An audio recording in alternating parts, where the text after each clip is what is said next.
さあ、それじゃあ一応前話ということでお話をさせていただきたいと思いますけれども、今そこにお渡ししましたように消防言動随文記というのを読んでまして、純不動で読んでおります。今日はですね、学童の人地下を失することなかれというところです。難しい話じゃないですけれども、ある日、これ道元禅師ですね、道元禅師のところに一度集まって法を聞いていた折、道元禅師が教えて言われたと。仏道を学ぶ人は自分の見解を権下に固執してはいけないと。たとえ分かったと思ったことがあっても、もしやまた確かに良くないことがあるのではないか、またこれよりも優れた意味もあるのではなかろうかと考えて、広くその道の指導者を訪ね、昔の人の言っている言葉も調べてみるべきであると。また昔の人の言葉であったとしても、また有名な言葉であったとしても、それに固執してはいけない。これももしかしたら正しくないのではなかろうか。信頼するにつけてもなお念を入れて考えて、それより優れた点があれば順次優れた方に従うべきであると、こうおっしゃったそうです。昔南洋の越中国師、これは中国の唐の時代の方ですね、道場にある愚武僧がやってきた。国師が問うていた。愚武僧っていうのは僧の中でもかなり位の高い人ですね。国師が問うて言った。この愚武僧が南方から来たんですよね。南方の草の色はどんな色ですかとこう聞いたら、その人が黄色ですとこう答えた。また国師は国師に仕えている童子というのは小さい子ではありません。この場合はまだ僧にならない見習いということですに同じことを問うた。するとその童子も同じく黄色と答えた。でそこで国師はその来た僧に向かって、お前の権下はその見習いとの権下を超えてないと。お前も草の色は黄色だと言って、見習いも黄色だと言った。これ同じじゃないかと。そしてみればお前もなんかその、国王に話をしてるみたいだけれども、この童子だって国王として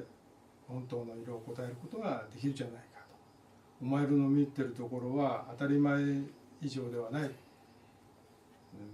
言ったと。ところがですね、後になってある人がこの話を聞いた時に、愚武の答えが当たり前以上でないのが何が悪いと。何が悪いんだと。少年が見るのと同じように草の真実の色を説いている。これこそ本当の指導者であろうというふうに言ったと。そして国師の言葉に賛成しなかったと。こういう話が伝わってるっていうわけですよね。でこれによっても昔の人の言葉にはよらず、ただ本当の道理をわきまえればよいことがわかる。疑心を抱くのは良くないことであるけれども、また信じるべきでないことを固執して追求すべき意味もよく考えてみないのは良くないと、こういうお話をされたそうです。で今日はね、禅宗の修行っていうのは一体何をする、どういうことをするのか、座禅以外にねということで、一旦お話をこのお話を使って、させていただきます。でね、こういうのを公案っていうんですよ、禅宗では。禅問答と言いますね。禅問答って聞いたことありますね。禅宗の修行では、これをどう見ますかっていうことを一対一の問答でやるんです。で禅っていうのはそういうその自分を捨てるっていうことはよく言われると思いますけれども、無だとかね、無我だとかっていうふうに言われてると思いますけれども、そんな言葉で言ったってできないです。無我っていうのは実際にそういうふうにやって訓練していかないとね、鍛え上げられていかないとできないんで、そういうことをやるんですね。じゃあここに来た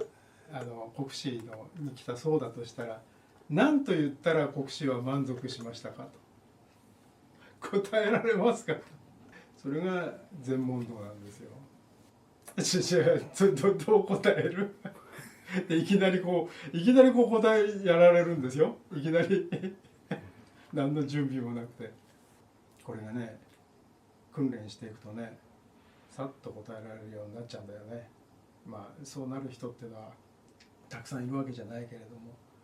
なるもんなんですよ。答えはありません。答えはないけれどもその答えの中にどれだけその人の心境とかあるいは志だとかそういうものがあるかっていうのはその答えを聞けば分かるわけですよね。だから初心者が答える答えとそれから10年20年やってる人の答える答えとこれおのずと違わなければいけないんだけれどもそれがなかなかできなくて20年経っても初心者と同じような答えしかできないとなるとちょいとお前まずいんじゃないのとこういうふうな話をここには道元禅師はされたわけですね。じゃあ例えばねこう答えたとしたらどう読みますか。黄色って答えたんだから秋は黄色ですと今秋ですと冬には白くなってしまいます春には緑になって夏には生い茂ることでしょうというふうに答えたとしたら国師は何て答えるかと想像すると国師はじゃあ春の緑いずこより来たるとこういうふうに答えると思いますね。そうすると僧はどうするか。例えばスッと立って僧っていうのは我々もみんなそうですけども立って何もしない時ってこうやって左手同胸っていうんですけどね両手をこうしてこうやってやってってるんですよ。こういうふうにはなってないね。でこうスッとこう立ったとしますね。そしたらある程度国師はこいつはまあまあいいかなとこういうふうに思うだろうと思います。でなぜそうなるかっていうとこの話には裏があると考えなきゃいけないよね。まさかそのさ南方の草の色は何色ですかってそんなさ大国師がさ聞くわけがないよね。もちろんこの僧もそんなこと聞かれてないっていうことは分かって言ってるわけだけれども南方の草の色は何色だって聞かれたら南方の仏教は今どういう状況なのかとこう聞いてるわけですよね。国師はこの唐の長安にいるわけですから南方のことは知らないわけです基本的にはね。それに対して黄色って答えたっていうことは枯れかけてるっていうことですよ。南方の仏教は枯れかけてるんです。でそこで国師はそんなことも何にも知らないと思われる見習い僧に「お前南方の仏教どういうふうに聞いてる?」ってやっぱり黄色と答え枯れかけてるこう答えた。そうしたら国師は怒りますよね。ふざけるなとお前。会社でもそうでしょ仕事でもそうでしょ酒飲んで人の悪口ばっかり言ってますよね。上司の悪口ばっかりね。うちの会社はダメだあいつはダメだからなってじゃあお前一体何やってんだよとね。新入社員でもあの上司はダメだって言いますよ。何十年やってる人だってダメだって言いますよ。言うことは簡単だよ。じゃあお前何やってんだとこういうふうに国師は言ったんですね。思ったわけです。だから何も変わんねえじゃねえかお前一体と。でもしそれが冬に秋は黄色今は枯れかけてますと。おそらく冬にはすっかりなくなるでしょうと。だけれども春に芽が吹いて夏には生い茂るということにすればというふうに答えたとすれば、じゃあ一体誰が緑にするんだと。緑いずれよりいずこのところより来たるとこうなるわけですね。そしてすっと自分が立ったっていうことは私がやりますということですよ。あるいはでその越中国師に対して自分がスッと立たないでこうやって拝を何回かしたとしますね。普通は9拝っていうんで9回やるんですけれども国師に対して国司を批判してるんですよ。あなたはこの大東の大中国の仏教のトップでしょと。トップの方が南方が書かれかかってるのに何をされてるんですかということになって、そうは言えないから配をして、どうぞ南方の方にお越しくださいということになるわけだよね。そうなったらもうこれはもうこの国司と宋との間っていうのは対等というか、まあ対等だねというふうな立場に一挙に逆転するわけですよね。でしかも抽象的な話からどんどん具体論になっていくわけで、自分がやるにしても国司を招聘するにしたってこれは並大抵のことではできないですよねというようなことに発展していくわけです。禅問答というのはそういうふうになことをやるんだという一端を紹介したんですけれども、結局それは人の話をそのまま受け取らない、あるいは咀嚼して受け取る、あるいは自分自身のものの考え方というもの、しかもそれが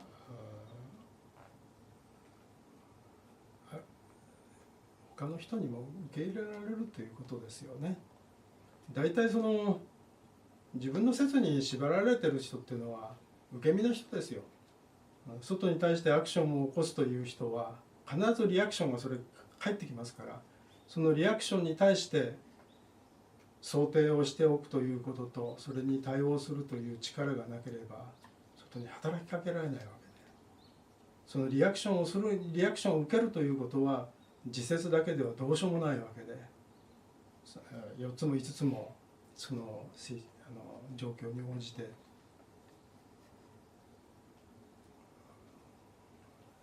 想定問答というか、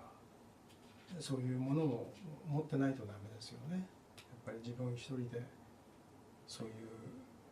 静かな場というものを作って訓練やっていくということがとても大切だと思いますよね。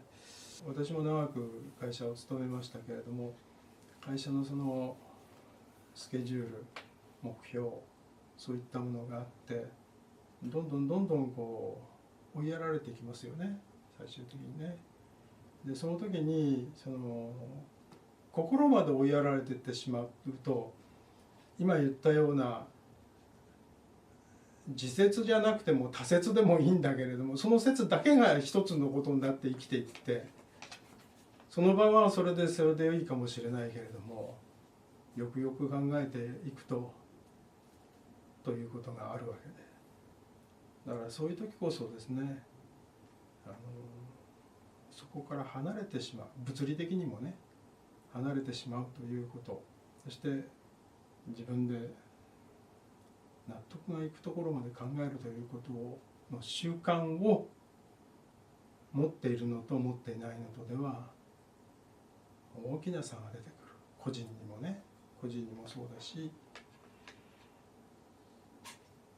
組織にとってもそういうことになるというふうに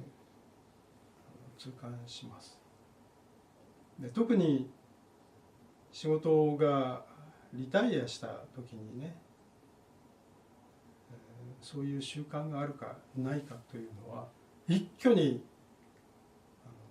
かぶさってきますから、仕事やってる時はね、そういう波の中にね結局紛れ込んでね、自分もなんかやったような気になってるんですよ。だけど何もやってないんだよ、はっきり言うと。だからその何もやってないっていうことが一挙にドカーッとこう自分のところにかかってくるから、ぜひね落ち着いた時間というものをとっていただければ、こういうところに来るのもその一つだと思いますけれども、それは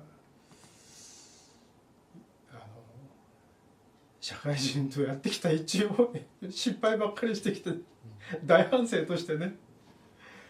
おすすめします本当におすすめします。ぜひやってください。そういうふうに思います。はい、今日は取り留めもない話で申し訳ございませんでしたが、これで今日の電話をおしまいにさせていただきます。